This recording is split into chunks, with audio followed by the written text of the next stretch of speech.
Check out the complete line of Rushmore motorcycles at Dillon Brothers Harley-Davidson. Harley-Davidson took the best-selling line of motorcycles and made them even better. More style, more power, better ride. Take a look at DillonHarley.com.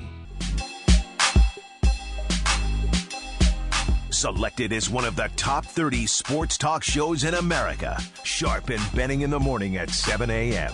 on 1620 The Zone, 1620thezone.com, and the 1620 The Zone app. Live from the Nissan of Omaha studio, here are Gary Sharp and Damon Benning. All right, hour number 2, 8:04, Sharp and Benning in the morning, 1620thezone.com and the app. Again, 16 more games today. Right after we're done here on the Zone. Usually that first game out of the box will tease you in the first half, and then Duke and Wilmington break out in the second half. Even though Wilmington kept that game interesting yesterday, and it leads to the Duke-Yale Preppy Bowl. Yeah, I can't wait, man. Let's tip it up now. Tip it up let's now. get it going. All right, we'll get back into a discussion about college basketball here in a little bit. But we have a special guest in studio. He's been in studio before, and he's got an open invitation whenever he is in town from Palo Alto. Former Millard West standout, and now a standout at Stanford, working his way back from a knee injury. Harrison Phillips. Good morning. Good morning. Thank you for having me on. We first must, the last time you were in studio was at near the end of your senior year at Millard West, and now you've been out of the West Coast for a couple of years. You may want to lift a weight or two. Holy cow! Yeah, gee, many Christmas. You look a little bit different from your senior picture. Yeah, a little bit. You guys lift some weights around those parts, don't you? Yeah, training's pretty tough out there. Yeah, I think one of the cool things is know a lot of guys that have either trained out there or have relayed information back.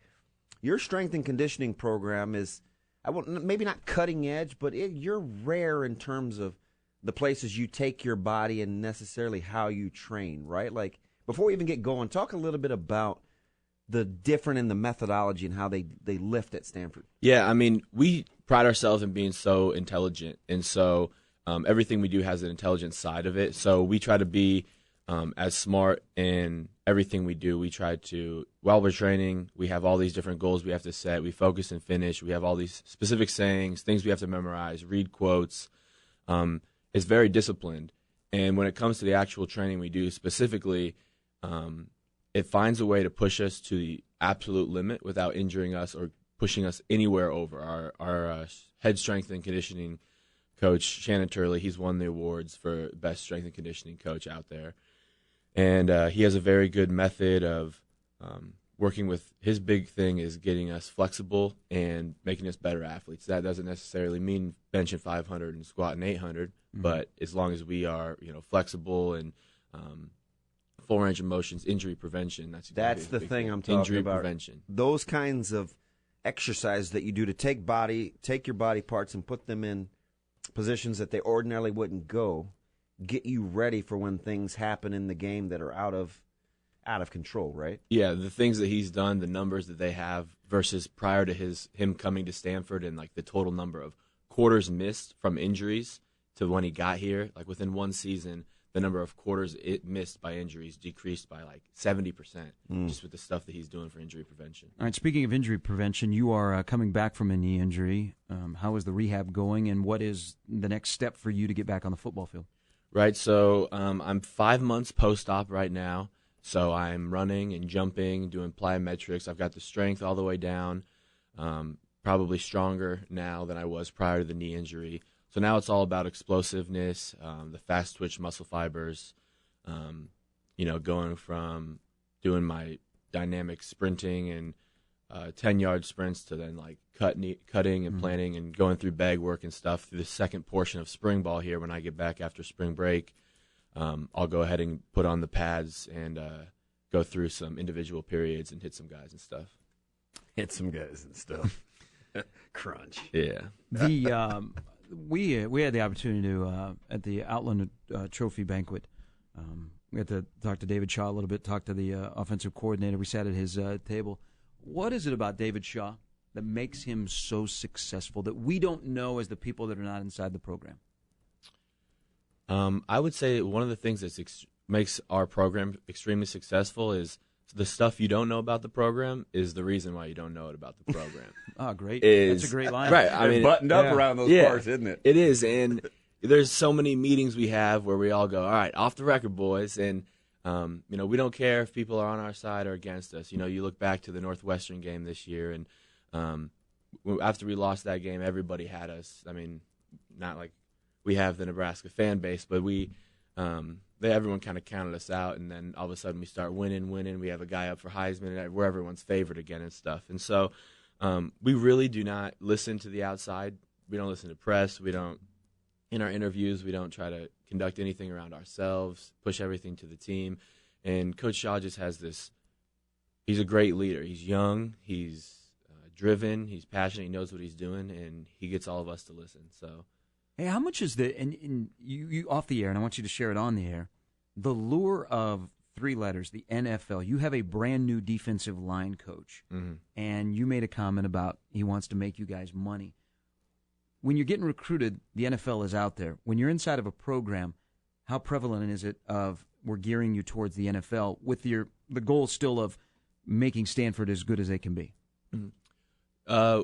We do get a little bit yelled at if we mention like our goals are to go to the NFL. We have to write performance goals and outcome goals and what we want for this spring, what we want for the school year and stuff. And we're not allowed to write about anything further than those events. So a lot of times coaches, that's on the strength and conditioning side. Coaches, on the other hand, are a little more realistic and understand that, I'm 20 years old newly, and there's a chance, if I wasn't injured, I could declare next year. Mm-hmm. Right now, I could have had my pro day as a junior. So it's a very real life possibility for all of us, and me playing as a freshman made it even more real. So I had coaches explain to me that, I'd have to possibly change majors in order to have a major that's not as many credit hours, so I could graduate prior to declaring if I left early or other players leave early. It's all talk about. The main thing is we all want to graduate, so no one really pushes for us to leave early. But going from high school, getting recruited, every school tells you we'll make you a first rounder. But once you get there, they don't have to feed you that baloney, and they can tell you the truth. So you really listen when they say, okay, right now it looks like your grade's a 4 to 7 round if you left this year. If you could stay here for 2 more years, now you have a redshirt year, you could this, and this. So it's real. Harrison Phillips joining us in studio. Things that make you go, Former Millard West Wildcat, now at Stanford, wrecking havoc on the defensive line. But you're back for spring break, and you are involved in a great organization that is right up your alley with everything you've told us that you want to accomplish away from your football career. Tell us about this, the thing you're involved in right now called the Playmakers. Yes. So I got involved with this thing called the Playmakers my freshman year out at Stanford. I have a best friend who's now plays for the Patriots. He was a senior my freshman year. His name's Jordan Richards. He's from Sacramento, and through Bible study, me and him led the football Bible study and Fellowship of Christian Athletes on campus. So he kind of knew that I was a good mentor. We shared a lot of the same morals and things like that. So he invited me out to Sacramento and introduced me to this guy named Greg Rosler, and he's the CEO of this Playmakers organization. And we brought about 50 kids down who are our Playmakers from Sacramento after one of our games against Army, and got to talk to them, sign autographs and stuff like that. And this organization is kind of like a triple threat. It works with academics, core values, and fitness or health. And it started in 4 schools in Sacramento. They got the funding, and I've been taking the train up there on the weekends to go talk to them, read to them, be encouraging to them. And Jordan and I are the playmaker, and these kids are our playmakers. And so we just got enough funding last year through some of the events that I spoke at to open one at Belvedere Elementary here in Omaha as like a hub for me to really start something in. So I've come back. It was just implemented a few weeks ago, and I came back last night. I'm going down again today and possibly next week. And they've got a lot of things going on there. The core values they have, just little acronyms and things like that, like SLANT stands for sit up, track the teacher, act attentively. And the results are incredible. Its aim is really for students who are at risk. the statistics are out there that only 46% of African Americans will graduate from high school, and at third grade, there's 63% of students aren't at the third grade reading level. And so I'm an education minor, and this stuff is extremely what I'm passionate about. And so to hit these diverse schools who are with students who are at risk to fall below those lines is something I was very passionate about. And then anything that has to do with sports, and when we have this platform where these kids do look up to us and we're role models and even superheroes in some sense, when we have that platform, I definitely want to use anything I can to change for the better. I know I'm an education major, which made taking your call earlier this week very, very easy. Mm-hmm. We're talking, what is it? It's 11 o'clock at night. We're trying to hash this out, and I'm thinking to myself, I remember doing this. And the folks from California came out we met at a central location. We were in Ralston, and we had all the Metro coaches, and we did this at Burke. And correct me if I'm wrong, but the premise is it's kind of like it's mentoring, but it's on a level where you're matched with particular students, and the involvement is whatever you want it to be, as long as there's that interaction that's surrounded by that three-prong approach, correct? It's the character, the core values, because basically you guys are trying to improve. It's a literacy deal, right? You want, and it's not just literacy in terms of tangible reading. It's literacy in terms of how you go about attacking life. Yes, correct. Yeah, exactly. And success in our world, obviously, there's so much to do with education. So the literacy schools legitimately is very important, but social skills and networking and those intangible different things are also very important. And we talk about family structure, and we talk about how to treat women, and what a good relationship looks like, and how you treat leaders and teachers and things like that. And those are the things that I think then spiral into further things down the road when it comes to high school and academic achievement. You will get an opportunity to continue your football career when you're done at Stanford, but when football is over, what do you want to do? This is something I'm really, really passionate about, and we haven't been around for very long, and we're already starting to really spread. I'm at a position where, I'm on the Stanford football team, and on my team of 100, we have 60 different cities where students live, and of my best friends, this year I have 6 or 7 very, very close friends who are going to be drafted to the NFL. And so through everyone's success, the ultimate goal is to have a Playmakers organization in each NFL city. So NFL teams and NFL players can be the Playmakers for this hub. And I think that I want to stay involved with this. I'm also, aside from the education minor, I'm also double majoring. And I'm double majoring in sociology. Jeez. And it's a degree really specific to Stanford called STS, and it stands for Science of Technology and Society. So it's extremely broad, and it's mainly dedicated for people who are not entirely sure what they want to do, but something in the Silicon Valley with the science of technology, patenting new things, innovation. So I don't know exactly if it'd be something on that track. Education isn't a major at Stanford, so I didn't get a major in education. I'm really passionate about the nonprofit stuff. Yeah, I've never met any teachers, and I say, "Hey, where'd you get your degree from?" And they're like, "Oh yeah, I got it from Stanford." Yeah, right. Like, what is it during the season? What's your day like with football and school? Walk us through from when you get up to when you go to bed. Mm-hmm. So, because prior to my knee injury, there was thoughts about if I had a great season or not that I might declare early. So due to that, I've been taking 20 credit hours every single semester since I got there. So a normal day for me would be about a 6:15 wake up, lift at 7, done by 8:30. Get a quick breakfast in not a quick breakfast. I'll go ahead and eat a big breakfast. I'm not going to lie to you guys. And then about 10 o'clock, class from this fall was class 10 to 10:15, 10 to 11:15, class 11:30 to 12:15, and then I had a meet at our Haas Center, which is the hub for community outreach, and I met there at 12:30, and we left for an elementary school where I helped tutor preschool students and first graders in math and reading, and that was a 2-hour thing. So we got back at 2. I had a class quickly from 2:05. Or 2:15 to 3:05. Meetings started at 3, so I came in a little late to meetings. Meetings from 3 to 5:30 practice, 6 to 8, and then I'd get an extra lift in or on-field practice, more work on my own with the coach till about 8:30, 8:45. Try to find a dining hall that's open. If that's not the case, kind of out of luck, and do some homework till about midnight or 1, and then wake up the next day. Wow. So it's tough. And so when do you sleep? And this is coming from a guy that would tell you that sleep is the cousin of death, but outside of that, I mean, you're a lot younger. You probably need more rest than I do. When do you rest? What's downtime? Yeah. A lot of times to us, downtime or like quote unquote sleep would be anytime our body's not doing something. Sometimes good point. Yeah. I agree. Good point. You only need X amount of hours to sleep of sleep to really function, but we all want to be at peak performance, and the coaches understand that too.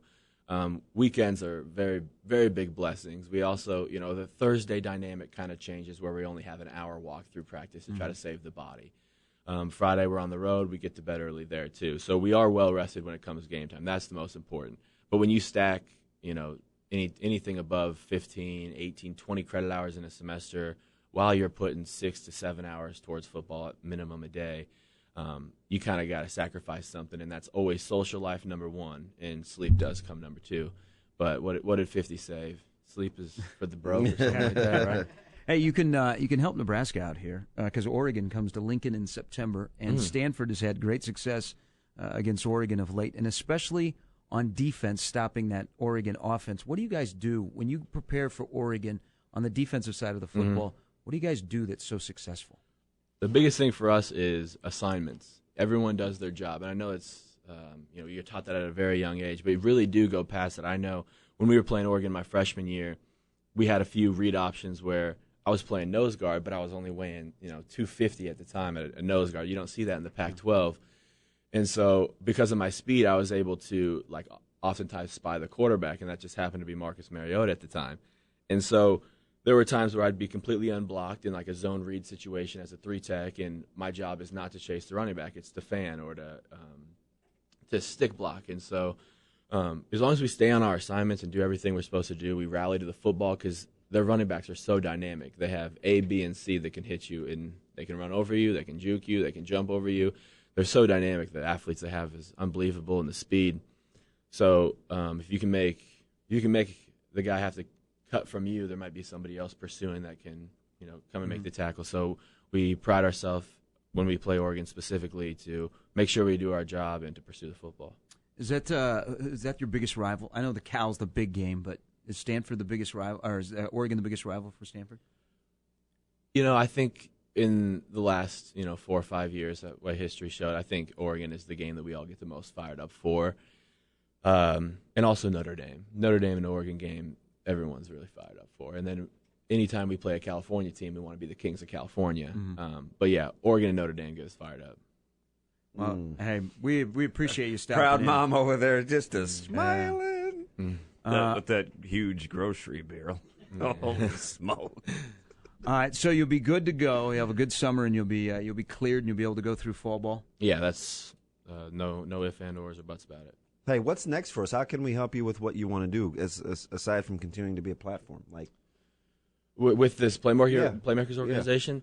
You gonna visit Belvedere before you leave again? Yeah, tonight I'm going down to Belvedere, and KETV is going to come down, and they're going to shoot a little segment. I think they said it's going to air possibly next Sunday. Good bunch. Yeah, and that's a good bunch over there. Yeah, I've had a great time with them through my high school career. They've always covered everything well.